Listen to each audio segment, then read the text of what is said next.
All right, that is the latest on the African front. Before we go to other countries as well, we shall continue with our panelist.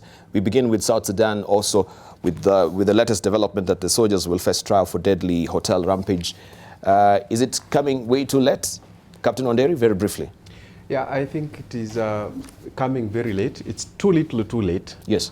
Because the actions of the South Sudan Defense Forces during the skirmishes, especially around the UN complex and that compound, were captured by international media, and it brought the attention of the kind of armed forces and security forces they have. There is nothing in the world that defines the image of a country than the behavior of its defense and security forces. The behavior of the armed soldiers in South Sudan at that point was sending a message that we are not trained to protect civilians. Any properly trained soldier would never harm a civilian, because you are called to a higher calling to defend the civilians. And that is why the armed forces act tough. In fact, that's why it actually imposes martial law against any of its own then who defies that doctrine and training.